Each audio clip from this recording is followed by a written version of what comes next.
welcome you all to East Lansing, and we would like you to join us in welcoming our dear friend and teacher, Master Ni.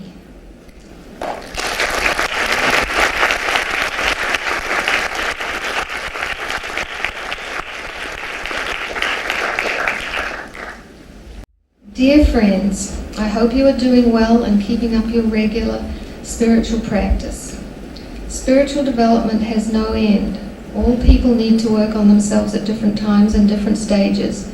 You can use my talks and my books to help you, but a good life can only be achieved by your own efforts. Some of you have a pretty good understanding of the integral way, and I'm happy to ask you to promote it for the health of society and peace in the world. Why is this called the way? Because it is not a static teaching based on a dead standard set up by someone long ago. In the teaching of the way, verbal communication is not considered a high priority. However, because the younger generation needs to develop good understanding, we need to help them. Today, many people realize that blind faith and religion cannot help the world, and more people are open to freedom of thought. Whether this opening occurs through a philosophical or scientific approach, it is the result of personal attainment. I cannot deny the sincerity of philosophers and scientists who are seeking the truth of nature.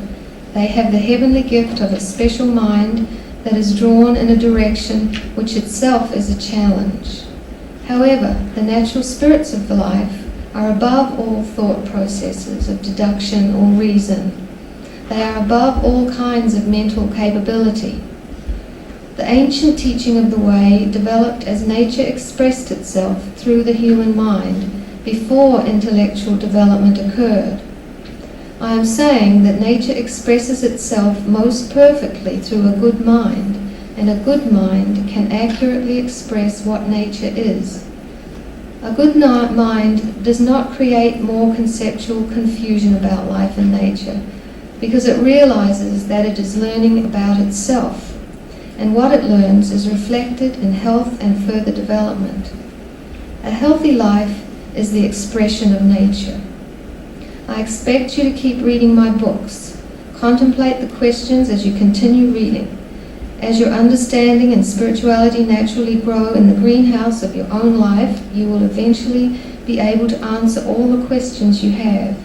Personal growth cannot be rushed. It happens naturally by itself. You can learn many things from this profound tradition. Generations of achieved ones accomplished much good work which they left for those who came after them. I hope that you will grow and become a developed individual too. Do not be like some sages who, along with the seemingly positive side of their contribution, made trouble for the world. Their contributions served one stage of social life, but they did not necessarily help people reach the truth. Even people who live a natural life need spiritual guidance, or what is conventionally called religious faith. Spiritual guidance or faith is vastly and profoundly different than the religious faith that society imposes on you.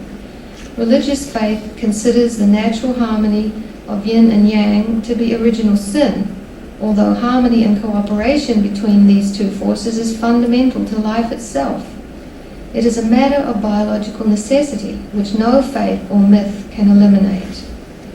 Such tales come from someone's imagination, not human spiritual growth.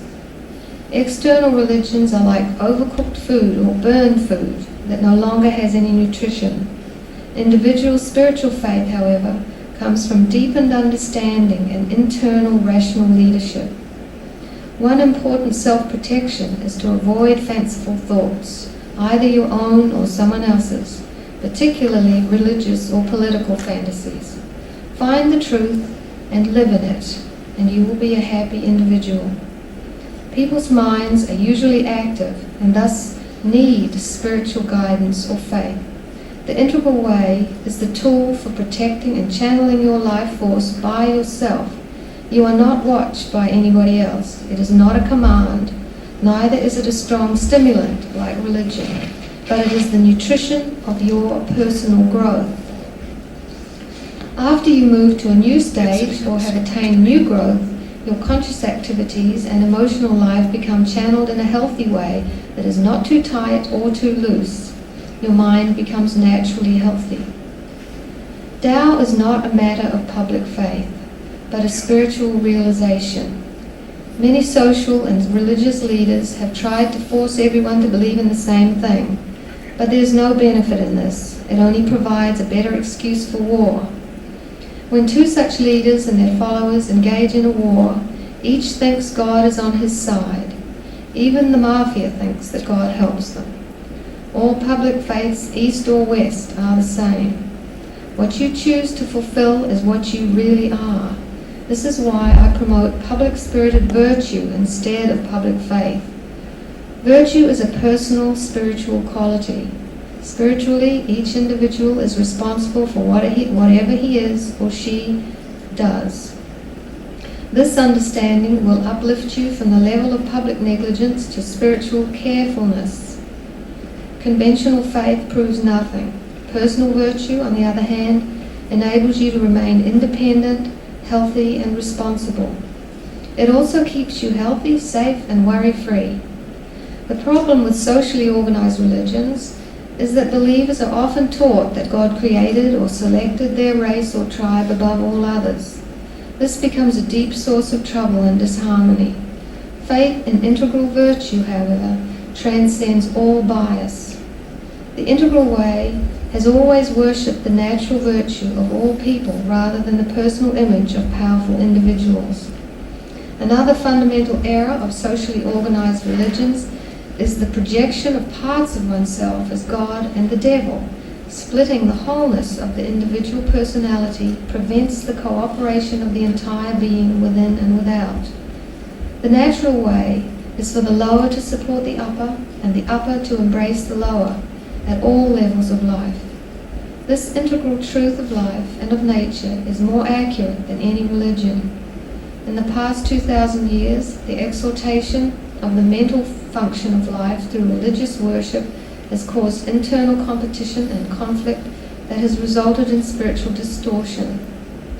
The need for the detoxifying influence of the integral way is very clear. Rather than an army of soldiers, I have been working to build an army of healers and helpers who would understand and respect the following realization of the ancient developed ones. My mind is the nature of the universe. My life is the life of the universe. The universe germinates my life. My life continues the life of the universe. This could also be translated as, my mind is the nature of God. My life is the body of God. God has no meaning if not for life. People have no spiritual nature if not for God. Surely the most direct interpretation of God is the spiritual nature of people and of yourself. I was told that it takes 500 to 1,000 years or even longer to produce a good spiritual teacher who can lead the world in a new spiritual direction. Such a teacher might have a good influence on his or her society, but no really good thing can be produced by one individual alone. If you expect and rely on external spiritual teachers, you will suffer endless disappointment. This is why the Integral Way promotes spiritual self-cultivation. As Lao Tzu says, spiritual growth is what cannot be done externally. For this reason, I have put together a spiritual self-help program called the Integral Way, in which you become your own student and your own teacher. One mind has two roles. Not everyone has gone through lifetimes of spiritual preparation to fulfill the needs of this world, but almost everyone can help by learning and teaching some inspiring practices and ceremonies of an enlightening nature. Promoting these practices and ceremonies can help improve the spiritual condition of the world.